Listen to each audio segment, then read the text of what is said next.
Je te vois, Seigneur, quand je t'ouvrais mon cœur, j'ai entendu parler, et ta loi dans mon cœur, toujours, elle t'aide, et ta vie à chacun, tout est comment, quand je t'ouvrais mon cœur. Je te vois, Seigneur, quand je t'ouvrais mon cœur, j'ai entendu parler, et ta loi dans mon cœur, toujours éternelle, et ta vie à chacun, tous les temps, quand je t'ouvre.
Je te vois, Seigneur, quand je t'ouvrais mon cœur, j'ai entendu parler, et ta loi dans mon cœur, toujours éternelle, et ta vie à chacun, tous les corps devant.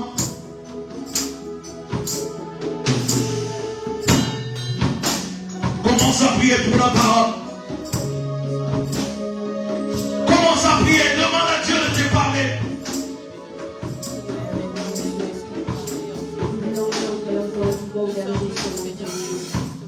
Seigneur, viens parler avec toi. Seigneur, viens libérer la vie. Seigneur, je dois t'aider avec l'esprit et avec la parole.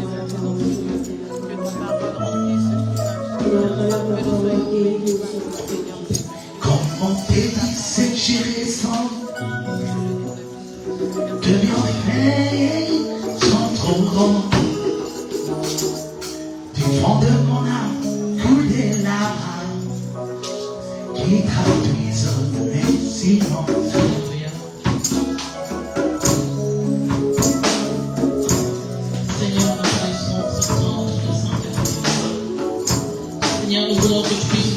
Seigneur, ce matin. Seigneur, nous avons besoin d'entendre ta parole, Seigneur Jésus. Nous n'avons pas besoin d'entendre la parole d'une personne. Mais Seigneur, nous voulons entendre les ainsi de l'Éternel. Seigneur, dispose mon cœur, dispose le cœur de tout un chacun d'entre nous, Seigneur Jésus. Que le cœur de pierre se transforme en cœur de chair au travers de ta parole, Seigneur Jésus. Papa, utilise-moi comme tu veux. Que je sois un instrument que tu vas te servir ce matin. Seigneur, utilise-moi comme tu veux, Seigneur. Dispose-nous à entendre ta parole. Dispose-nous nos cœurs. Dispose notre esprit. Dispose notre corps. Que nous puissions être connectés à toi. Non pas connectés à la distraction. Non pas connectés aux absents. Non pas connectés à la chaleur. Mais être connectés à toi. Seigneur, parce que ta parole dit, Mes brebis entendent ma voix. Nous qui sommes des brebis, nous sommes venus t'entendre. Nous sommes venus entendre l'Éternel des armées, le Dieu tout-puissant, le Dieu véritable, le Dieu glorieux, le Dieu parfait, dans le nom puissant de Jésus. Est-ce que tu peux acclamer le roi de roi? Est-ce que tu peux acclamer le Dieu puissant? Est-ce que tu peux acclamer le roi de roi? Lorsqu'on acclame le roi de roi, on ne reste pas. Lorsqu'on acclame le roi de roi, on est toujours debout. Lorsqu'on acclame le roi de roi, on ne manifeste pas des signes de foi. Lorsqu'on acclame le roi de roi, on commence à clamer les mains et faire des triomphes. Parce que on est le Dieu puissant. Alléluia. Amen. Je sens que vous êtes fatigués ce matin. Vous n'avez pas dormi? Non.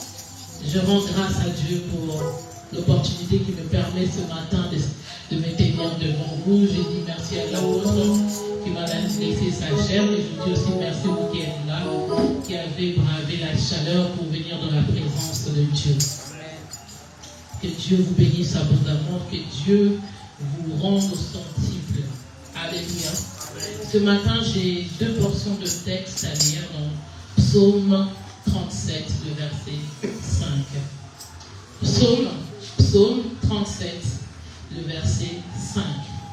La Bible dit: recommande ton sort à l'Éternel, mets en lui ta confiance et il agira. Recommande ton sort à l'Éternel, mets en lui ta confiance et il agira. Recommande ton sort à l'Éternel, mets en lui ta confiance et il agira. Amen. Alléluia. Amen.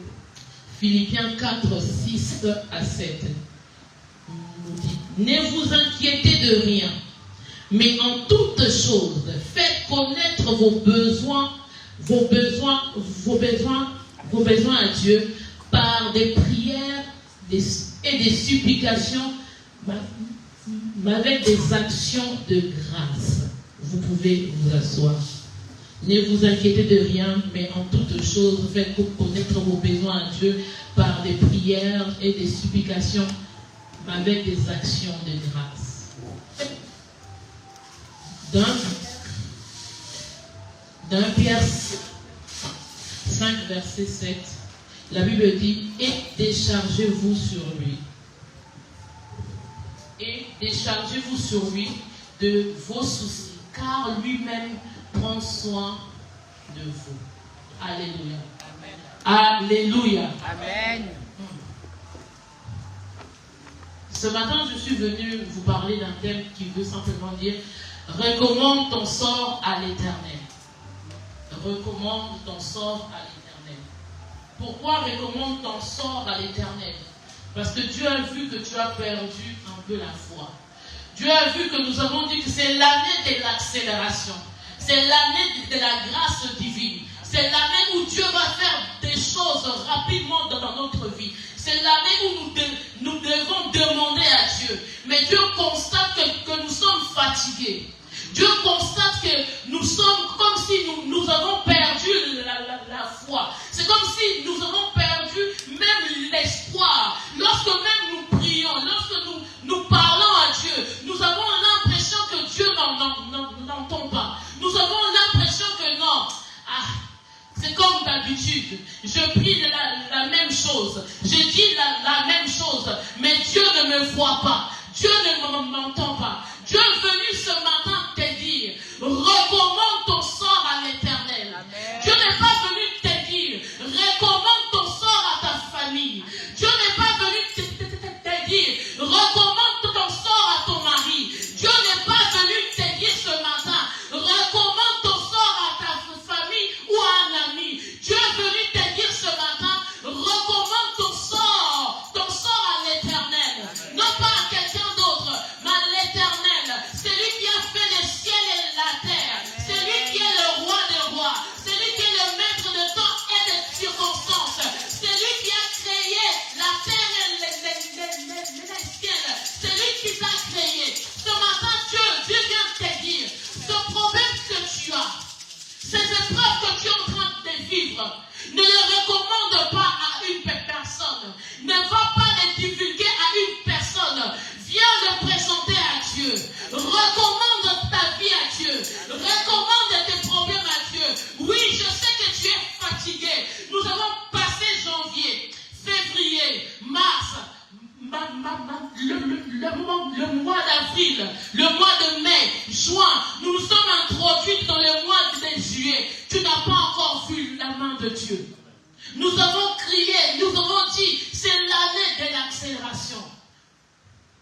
mais tu ne vois toujours pas la main de Dieu. Je voudrais te rappeler que Dieu existe. Que Dieu existe. Que Dieu fait encore des miracles. Notre Dieu n'est pas mort. Notre Dieu est ressuscité d'entre les morts. Dieu ne s'est pas perdu sur ton chemin. Dieu ne s'est pas égaré. Dieu existe. La Bible dit recommande ton sort. Je ne sais pas quel est le sort que tu es en train de vivre. Je ne sais pas quelle est la situation que tu es en train de vivre. Ce matin, Dieu est venu te dire, ne confie pas ton problème à quelqu'un qui est comme toi. Ne confie pas ton problème à une personne que tu penses, cette personne a la solution à ton problème. C'est lui qui a toute solution, c'est Jésus-Christ. C'est lui qui a toute solution, c'est Jésus-Christ. C'est quoi recommander? C'est recommander à quelqu'un. C'est invoquer un appui. C'est invoquer son témoignage. C'est réclamer quelque chose. C'est réclamer sa protection. C'est solliciter l'aide, le conseil et l'assistance d'une personne. Lorsque tu recommandes ton sort, tu sollicites l'aide, tu sollicites le conseil, tu sollicites l'assistance de Dieu. Tu ne sollicites pas l'assistance d'un homme, tu ne sollicites pas l'assistance de ta famille, mais tu sollicites l'assistance de l'Éternel. Lorsqu'on recommande notre sort à Dieu, c'est qu'on demande le conseil à Dieu. Lorsqu'on recommande sa vie à Dieu, c'est on demande l'aide, le contrôle total de Dieu. Que Dieu puisse prendre le contrôle. Est-ce que parmi nous avons recommandé notre vie à Dieu? Est-ce que nous avons donné notre vie à Dieu? Tu peux me dire, oui, j'ai donné ma vie à Dieu. Oui, j'ai donné. La Bible dit que mon corps est le temple du Saint-Esprit. Mais quelles sont ces décisions que quand tu prends sans Dieu? Mais est-ce que Dieu est ton conseiller? Est-ce que Dieu est Dieu? Est-ce que ton Dieu, comment je peux dire ça? Mais est-ce qu'il a le contrôle de ta vie? Tu vas me dire oui. Moi j'ai pris, j'ai donné ma vie à Dieu. Mais la Bible nous dit recommande. Recommander, c'est lui donner toute la place à Dieu. Est-ce que nous avons donné toute la place à Dieu? Recommander, c'est lui donner notre vie. Lui donner nos problèmes, nos difficultés. Lui laisser la charge de tout. Combien de fois nous nous disons, Seigneur, je te donne mes fardeaux. Mais lorsque tu donnes à Dieu, tu commences à voir, mais est-ce que Dieu va agir? Je lui donne 2 mois. Nous donnons même une période d'essai à Dieu. Seigneur, ce problème-là, je te donne 2 mois. La Bible dit qu'il est le maître de temps et des circonstances. Lorsqu'on donne à Dieu ses problèmes, lorsqu'on donne à Dieu sa vie, il a le contrôle, il a la maîtrise de toutes choses. S'il veut te donner lundi, il te donnera lundi. S'il veut te donner mardi, il te donnera mardi. S'il veut te donner dimanche, il te donnera dimanche. Mais la Bible me dit, attends, toi reste sur la montagne. Attends ce que te dira l'Éternel. Je suis venu te dire ce matin, lorsqu'on recommence son sort à l'Éternel, on lui donne tout. Mon ne garde pas de plan B. Mon ne garde pas de plan C. On ne contrôle pas sa vie. Mais on laisse à Dieu disposer de son corps. Mais on laisse à Dieu disposer de ses pensées. Mais on laisse à Dieu disposer de son cœur. Mais est-ce que nous avons donné totalement notre vie à Dieu? Nous disons oui, Dieu m'a abandonné. Dieu m'a oublié. Dieu ne fait pas ceci dans ma vie. Mais est-ce que tu as donné ta vie à Dieu? Mais est-ce que tu as donné ces problèmes à Dieu? Ou tu lui as dit, Seigneur, je te donne pour une période. Si je ne vois pas, je peux avoir mon père. Si je ne vois pas, je peux avoir le médecin. Si je ne vois pas, je peux avoir les guérisseurs. Si je ne vois pas, je peux avoir le marabout.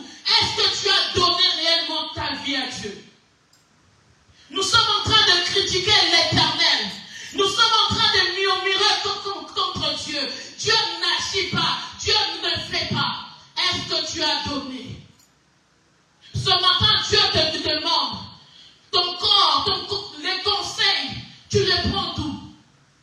Qui influence ta vie? Qui est le maître de ta vie? Nous voyons dans ce temps qu'il y a des coachs de vie, des coachs de couple, des coachs de gauche à droite. Mais est-ce que réellement, Jésus-Christ, il est le coach de ta vie?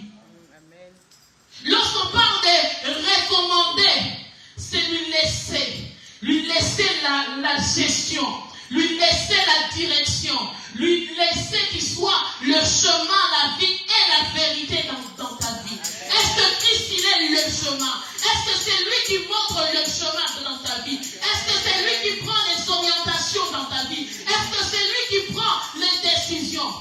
Amen. Jésus-Christ sur la croix. Jésus-Christ sur la croix. Mais il avait peur aussi. Mais il a dit à Dieu, Seigneur, que cela ne soit pas ma volonté, mais que ce soit ta volonté. Face à la mort, Jésus-Christ a demandé la volonté de l'Éternel.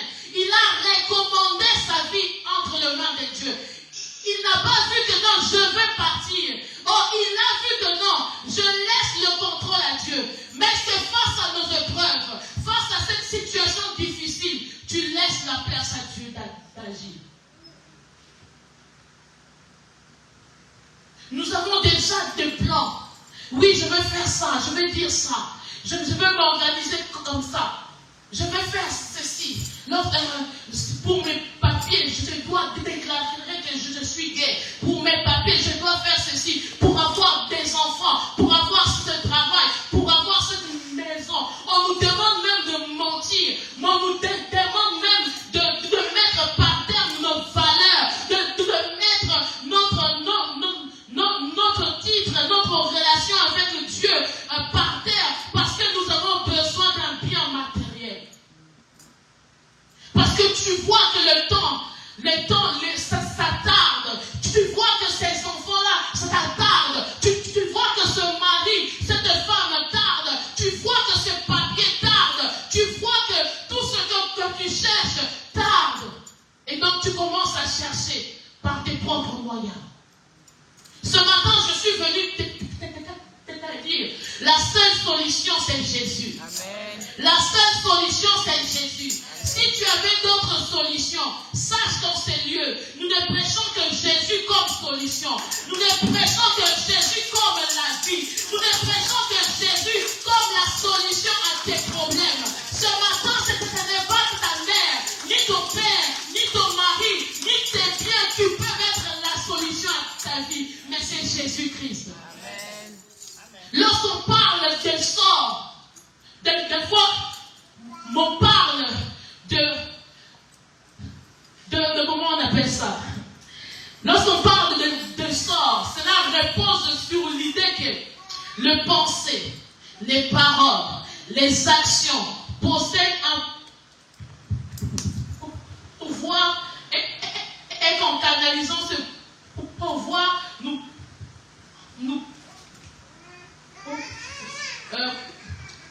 lorsqu'on canalise ce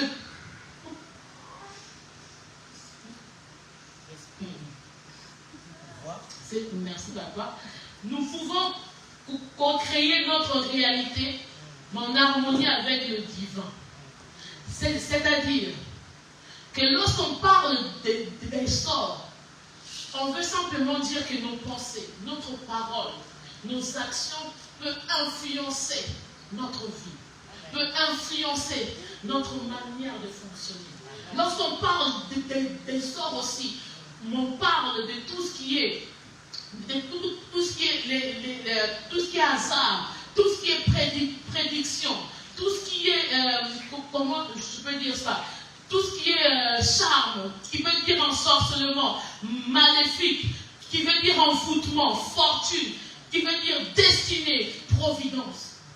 Le sort représente beaucoup de choses. Ça peut représenter quelque chose de positif, comme on dit mon étoile, ma destinée. Ça peut être aussi dire qu'on peut aussi Ça peut être aussi quelque chose de négatif. Lorsqu'on parle d'envoûtement, je veux te jeter un sort. L'envoûtement, le charme, l'enchantement.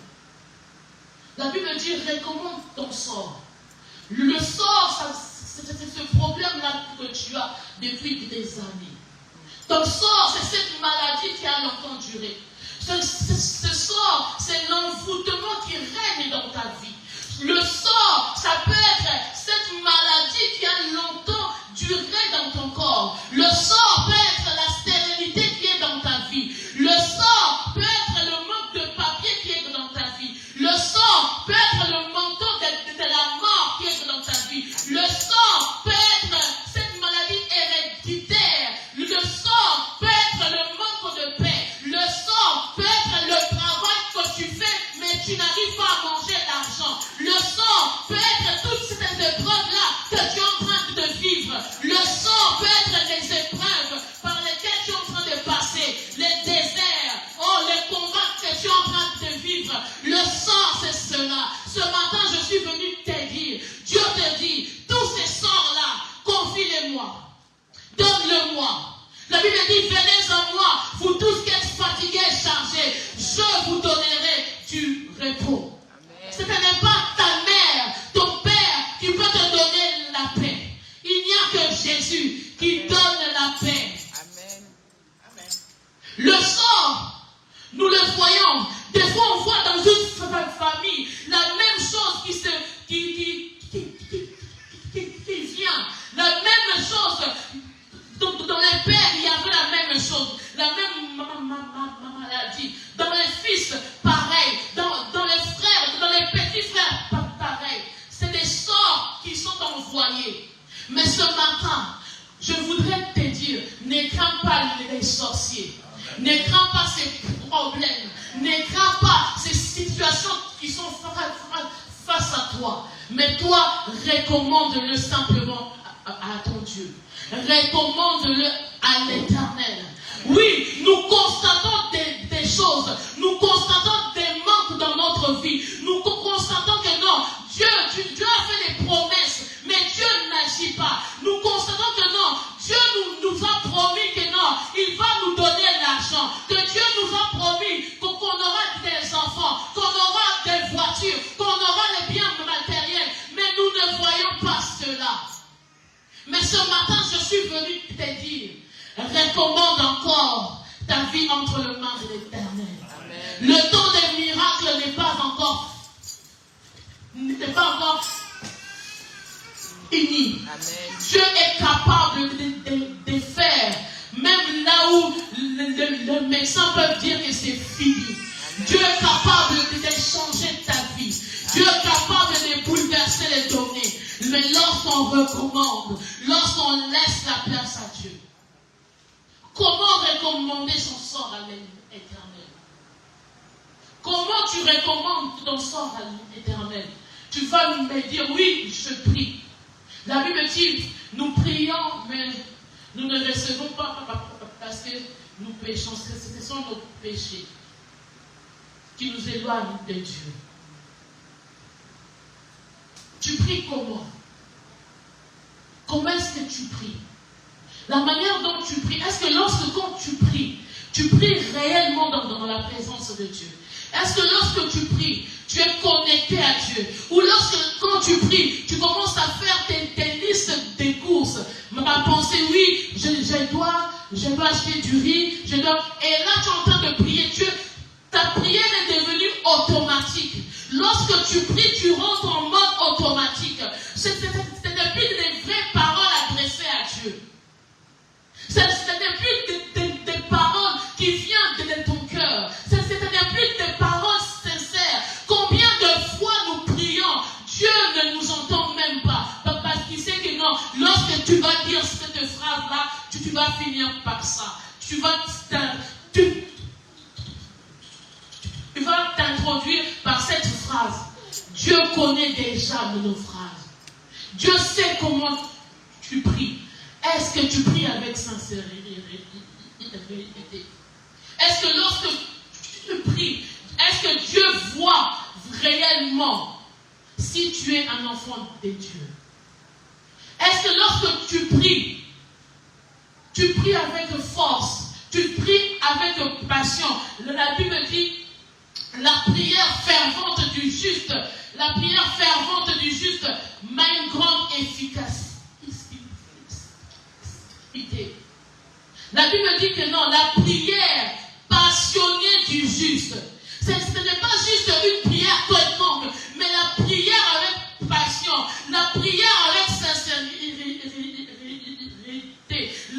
la prière où tu donnes totalement tout à Dieu, où tu te lâches devant la présence de Dieu. La Bible dit que cela a une grande efficacité. Amen. Comment tu pries? Comment on prie? Est-ce que nous prions vraiment? Est-ce que on ne fait pas simplement les devoirs de chrétiens? Prier, c'est parler à Dieu. Prier, c'est recommander sa vie à Dieu. La Bible dit, demandez et je vous donnerai. Mais comment est-ce qu'on demande à Dieu? Quand est-ce qu'on demande à Dieu? Est-ce que tu commences d'abord par demander ce qui t'intéresse? La Bible dit, fais de l'Éternel tes délices. Il te donnera ce que ton cœur désire. Ou tu commences d'abord par tes propres besoins. La Bible dit, m'invoque-moi et je répondrai. Lorsqu'on parle d'invoquer l'Éternel, on ne parle pas de nos petites prières, Seigneur, sois béni, sois adoré, sois célébré. C'est vraiment, tu rentres dans une intimité. Là, tu pleures devant la face de Dieu. Là, tu déverses ton cœur devant la face de Dieu. Là, tu montres à Dieu, Seigneur, sans toi, je ne suis rien. Sans toi, je n'ai pas d'autre solution. Sans toi, je suis incapable. Sans toi, je suis fini. Sans toi, je suis rien. Je suis mort. Mais combien de fois, lorsqu'on invoque Dieu, on invoque Dieu avec du charisme, on prie Dieu avec orgueil, on prie Dieu avec fierté, parce que nous sommes dans l'église. Lorsque je vais prier, mon frère va entendre ma prière, ma soeur va entendre ma prière. Nous avons honte de prier, nous avons honte d'invoquer l'Éternel, parce qu'on s'est dit, hey, tout le monde va me voir. Oui. Et ça change quoi? Bartimée a crié. Bartimée a crié, fils de David. Fils de David. Mais toi, combien de fois on te dit, prie l'Éternel. Recommande ta vie entre les mains de Dieu. Laisse tes enfants entre les mains de Dieu. Laisse ta famille entre les mains de Dieu. Mais toi, tu es là en train de prier. Comme si tu n'avais pas des situations compliquées. Tu es là en train de prier. Seigneur, tu vois, moi, tu pries avec charisme. Je voudrais te dire, celui qui a besoin n'a pas honte de crier. Celui qui a besoin de Dieu n'a pas honte de crier à Dieu. Bartimée a crié. Bartimée a crié, fils de David, aie pitié de moi. Combien de fois tu as crié à Dieu? Combien de fois tu as dit à Dieu, Seigneur, aie pitié de moi. Mais tu regardes à gauche, il y a un frère. Tu regardes à droite, il y a une sœur. Parce que je peur qu'on me juge. Je peur que l'on sache. Je peur. Mais la Bible dit, oh, il est doux et agréable. Mon frère, de demeurer ensemble. C'est là que Dieu déverse sa bénédiction. Lorsqu'on est ensemble, lorsqu'on prie ensemble, Dieu déverse sa bénédiction. Dieu agit. Dieu écoute la prière de ses enfants. Lorsque 2 ou 3 sont réunis au nom de Dieu, Dieu il est présent. Lorsque toi tu fermes ta bouche, lorsque toi tu fais le charisme, dis-toi que non, tu fermes la porte de ta bénédiction. Tu fermes la porte. La prière fervente du juste a une grande efficacité. Tu pries avec ferveur. J'ai aimé, il y a une fille sur internet, mais elle priait. Lorsqu'elle priait, elle faisait même les gestes. Elle disait, Seigneur, tu ne vois pas. C'est-à-dire, elle parlait à Dieu. C'est-à-dire, elle ne conjuguait pas des phrases. C'est-à-dire, elle disait à Dieu des vérités. Mais elle démontrait à Dieu, Seigneur, là, toi, tu n'agis pas.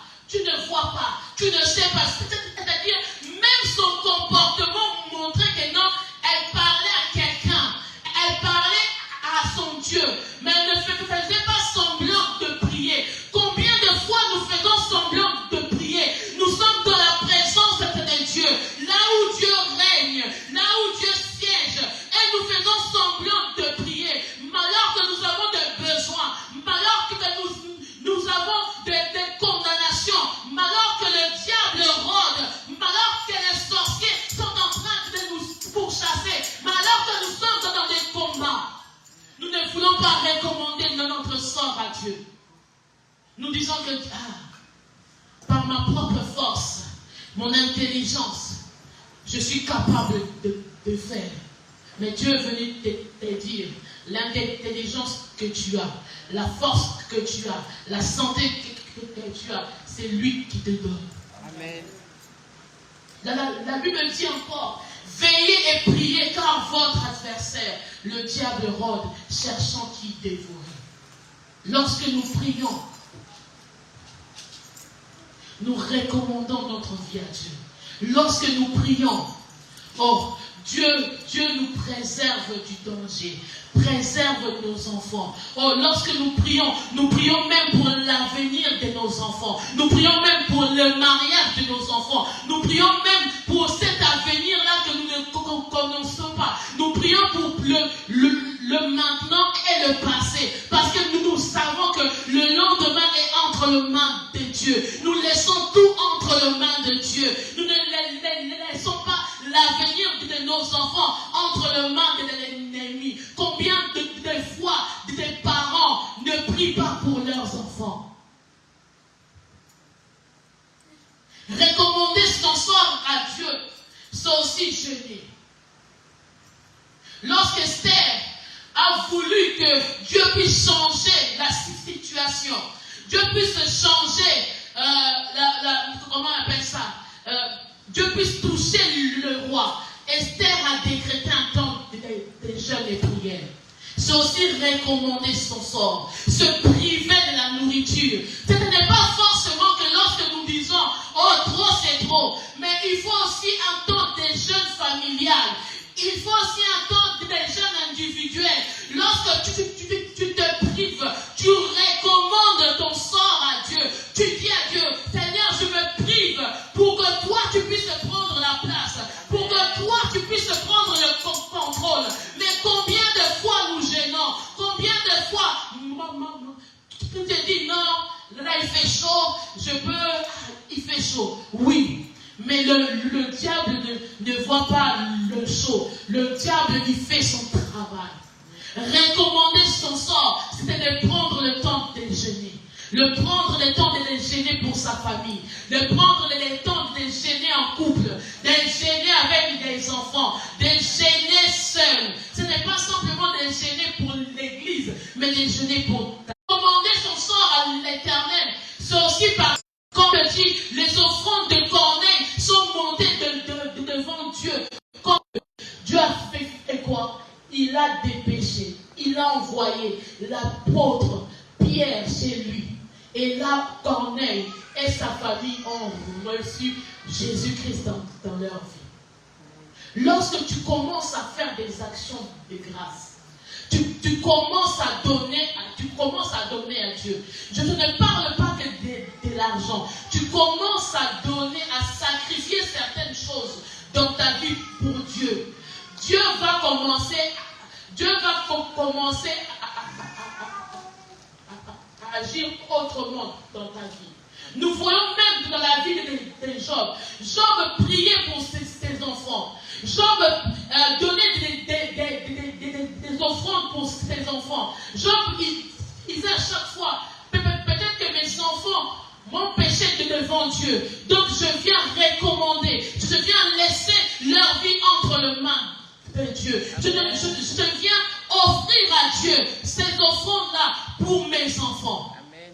Mais combien de fois nous offrons à Dieu pour nos enfants, pour le mariage de ton enfant, pour peut-être les amis que tes enfants vont rencontrer dans leur vie. Oui, peut-être que ton enfant a 5 ans, mais tu es en train de préparer son mariage. Tu es en train d'offrir à Dieu. Dire à Dieu, Seigneur, je recommande le mariage de mes enfants. Je recommande au travers ces actions de grâce, l'avenir, le futur de mes enfants, le mariage de mes enfants, oh, leurs études, leur travail, entre les mains de l'Éternel. Combien de fois j'ai vu mon père donner des offrandes, des offrandes à Dieu. Chaque fois je lui disais, mais papa, mais tu donnes trop d'argent à l'église. Chaque fois il me disait, Sarah, je prie pour vos filles. C'est pour vos vies. J'offre à Dieu des choses pour vos vies. Maintenant, quand moi je prie, lorsque je prie, je rappelle à Dieu ce que mon Père a fait. Je rappelle à Dieu les dîmes, les offrandes. Je rappelle à Dieu les actions de grâce que mon Père a fait. Je rappelle à Dieu toutes les choses que mon Père a fait pour Dieu. Je dis à Dieu, rappelle-toi de mon Père, ce que mon Père a fait. C'est-à-dire, il a recommandé nos vies entre les mains de Dieu. Il a recommandé sa maison entre les mains de Dieu. Mais combien de parents même donner quelque chose, dire à Dieu, Seigneur, tous les fins du mois, je veux donner même 2 € pour que tu te souviennes de mon enfant, pour que tu puisses le garder en bonne santé, pour que tu puisses le préserver. Recommander ton sort. Recommander, ce n'est pas simplement la prière, c'est aussi des actions de grâce. C'est aussi la manière dont tu viens servir Dieu. Je recommande mon sort à Dieu. Lorsque j'ai fêté mes 40 ans, j'ai eu beaucoup d'argent. On m'a offert de l'argent. Je crois que j'avais eu 2 000 €. J'étais très contente. Je disais, oui, je vais m'acheter un sac, des sacs, je vais me faire du bien. Et il a arrivé que non, il fallait payer la salle. J'ai pris mon argent, j'ai dit, Seigneur, je te donne cet argent. Je recommande cet argent. Je pose cet acte-là. C'est-à-dire que c'est un cadeau qu'on m'a fait. Mais je le donne à Dieu. C'est-à-dire je recommande. C'est-à-dire que j'offre à Dieu la totalité. Ce n'est pas parce que c'est l'église de l'apôtre. C'est parce que je connais, j'avais ces sentiments-là. Et Dieu m'a convaincu de le donner. Et lorsque maintenant je prie, je rappelle à Dieu, Seigneur, j'ai donné. Je rappelle à Dieu, Seigneur, ma maison ne peut pas manquer d'argent. Seigneur, je rappelle à Dieu, je ne peux pas manquer de ceci, cela. Parce que j'ai recommandé, j'ai donné, j'ai sacrifié. Combien de fois on peut prier, demander des choses à Dieu, mais nous-mêmes, nous n'avons pas recommandé. C'est que Dieu, le peu que Dieu nous a donné.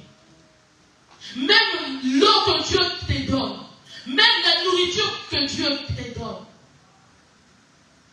recommande ton sort à l'Éternel. La Bible dit, mets en lui ta confiance et il agira. C'est quoi mettre en lui sa confiance? C'est simplement avoir la foi. C'est avoir confiance en Dieu.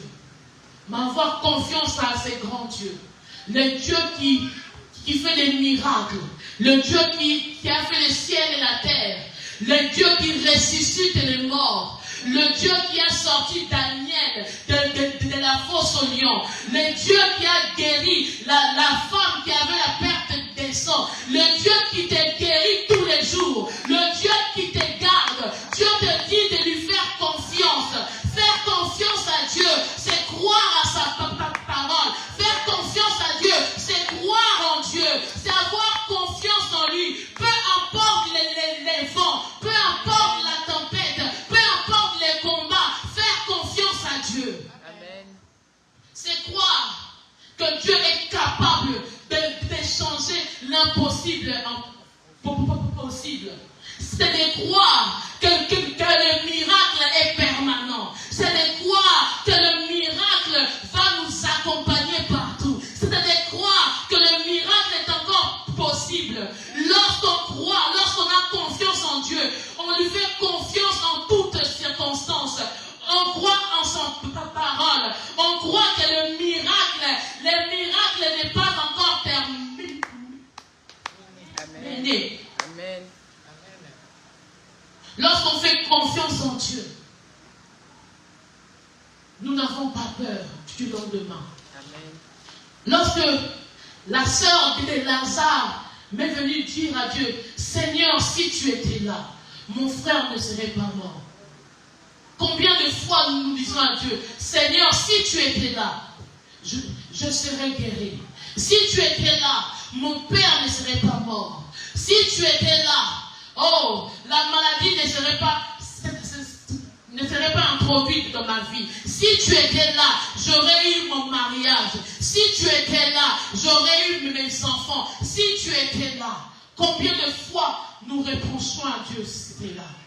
Mais ce que j'aime avec Dieu, Dieu dit, n'ai-je pas dit, si tu crois, tu verras la gloire de Dieu. Amen. Si tu crois, tu verras la gloire de Dieu. Amen. Si tu ne crois pas, tu ne verras pas la gloire de Dieu. Tu dois d'abord recommander ta vie à Dieu. Tu dois savoir laisser le sort entre les mains de Dieu. Et tu dois commencer à croire en Dieu. Parce que la Bible dit, la foi est une ferme assurance des choses qu'on espère, une démonstration de celles qu'on ne voit pas. Lorsqu'on a la foi, on croit en Dieu. Lorsqu'on a la foi, la foi, on s'entend à un miracle. Amen. On s'entend que Dieu va bouleverser les données. On s'entend que non, Dieu va changer cette situation. Lorsqu'on a la foi, on prépare même ses valises pour voyager. Lorsqu'on a la foi, on prépare déjà la chambre pour cet enfant. Lorsqu'on a la foi, on prépare déjà son tenue de travail. Lorsqu'on a la foi, on prépare déjà les matériels pour cette maison. Lorsqu'on a la foi, on prépare notre robe de mariage. Lorsqu'on a la foi, on commence déjà à chercher du travail. On commence déjà à rentrer dans une processus que non, tout est accompli. On n'a pas de doutes. Personne ne peut nous perturber. Personne ne peut me dévier de la foi. Personne ne peut me dire que non, Dieu n'agit pas parce que je crois qu'il est mort et ressuscité d'entre les morts. Je crois qu'il a donné sa vie pour moi. Je crois que lorsqu'il a dit tout est accompli, il a dit tout est accompli dans ma vie. La mort ne peut plus prendre place. La maladie ne peut plus prendre place. La stérilité ne peut plus prendre place. Oh, la condamnation ne peut plus prendre place. Le sorcier ne peut pas agir dans ma vie. Les combats, les batailles, Dieu les a vaincus sur la croix, sur Golgotha. Il a vaincu, il a vaincu, il a vaincu. Parce que j'ai la foi et je crois en toute parole de l'Éternel. Parce qu'il est mon Dieu. La Bible dit la foi vient de ce qu'on entend. Ce qu'on entend vient de la parole de Dieu. La Bible dit, lorsque tu entends ces paroles, n'endurcissez pas ton cœur. Ce matin, lorsque tu entends la parole de Dieu, n'endurcis pas ton cœur. Parce que ta foi demeure dans la parole de Dieu. Ne demeure pas dans la parole de ta mère. Ne demeure pas dans la parole de ta famille. Ne demeure pas dans cette parole de peur et de crainte. Nous ne craignons rien parce que nous avons Jésus. Nous avons le roi des rois. C'est lui qui a accompli des miracles.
peu importe les sans-papiers, peu importe si on t'appelle sans mari, sans enfant, mais Dieu te dit, tu as un mari, tu as des enfants, considère-toi comme une femme mariée, considère-toi comme une mère, considère-toi comme celui qui a vaincu, marche la tête haute, parle avec foi, tu dois agir avec foi, nous devons parler avec foi, parce que la foi attire la bénédiction, la foi attire la bénédiction, Dieu se nourrit de la foi, Dieu se nourrit de notre foi. Ce matin, est-ce qu'il y a des gens qui ont besoin que Dieu puisse se nourrir de la foi? Est-ce qu'il y a des gens qui ont besoin que Dieu puisse se nourrir de ta foi? Alors commence à proclamer. Ne proclame pas ce que tu manques. Commence à proclamer que Dieu t'a donné. Dieu t'a donné des enfants. Dieu t'a donné ce travail. Dieu t'a donné ses papiers. Dieu t'a donné Dieu a restauré. Dieu a établi. Seigneur Jésus, je crois que cette année ne se finira pas comme elle a commencé. La sérénité n'est pas dans ma vie. La condamnation n'est pas dans ma vie. Oh,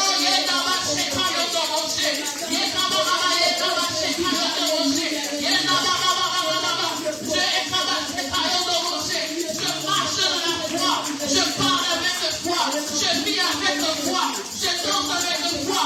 Parce que je crois que cette année réconciliation, cette année ne se finira pas comme elle a commencé. Oh, Yoshamasia, le papier jeunesse. Oh, la guérison physique. Oh, ma santé est restaurée. Ma santé est restaurée. Ma santé est restaurée. Oh, Seigneur Jésus, si tu es sur terre, tu as changé les données. Tu as bouleversé les données. Comment ne pas lui dire merci? Comment ne pas l'acclamer? Comment ne pas lui dire merci? Est-ce que tu peux commencer à dire merci à Dieu? Dis merci avec des cris de joie. Dis merci avec des miroirs. Dis merci parce qu'il a agi. Le combat par lequel tu passais, il t'a fait sortir vainqueur. Il t'a donné ses titres de séjour. Il t'a donné ses enfants.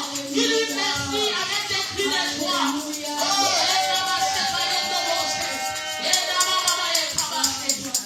tu es Dieu, tu es le roi des rois. Nous recommandons notre sort à l'Éternel. Change ta manière de prier. Change ta manière de demander à Dieu. Change ta manière de servir Dieu. Change ta manière d'avoir la foi en Dieu. Ce matin, Dieu est venu te réveiller. Change cette manière lorsque tu pries, lorsque tu adores, lorsque tu célèbres. Prie avec foi et conviction. Et quand la Alléluia. Merci Seigneur Jésus pour ta grâce. Merci parce que je crois que c'est l'année de l'accélération. C'est l'année de l'accélération. Et nous sommes au mois de juillet. Le mois de la perfection. Le mois de la perfection. Le mois de tout est accompli. Nous sommes Seigneur, il reste peu de temps. Seigneur, nous croyons que l'accélération, nous sommes rentrés dans une autre dimension. Si nous étions aux premières vitesses, nous sommes entrés aux 5e vitesse. Nous dépassons le 2e, 3e, 4e.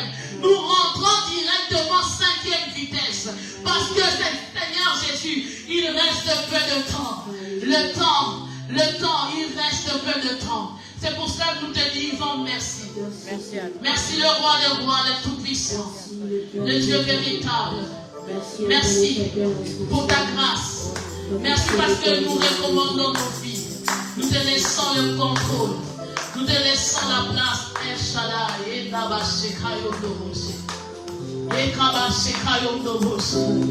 Seigneur, nous te laissons nos vies, nos maisons, nos enfants, nos travails, nos titres de séjour, notre nationalité, nos voitures, nos biens matériels, notre mari, les femmes, les enfants, tout ce que notre cœur désire, nous te les laissons entre tes saintes divinement. Et nous croyons que nous allons faire des actes de foi. Nous allons faire des actes de foi. Je voudrais dire à une personne ce matin, si tu as besoin d'enfant, achète une Bible d'enfant, écris le nom de cet enfant et commence à prier sur cette Bible. Commence à prier sur cette Bible. Commence à dire à Dieu, si j'ai écrit ce nom sur cette Bible, le nom que tu m'as donné, cet enfant doit exister. Commence à faire des actes de foi. Ne prie pas simplement dans les vides, mais prie avec foi et avec des actes. Que Dieu vous bénisse. Amen.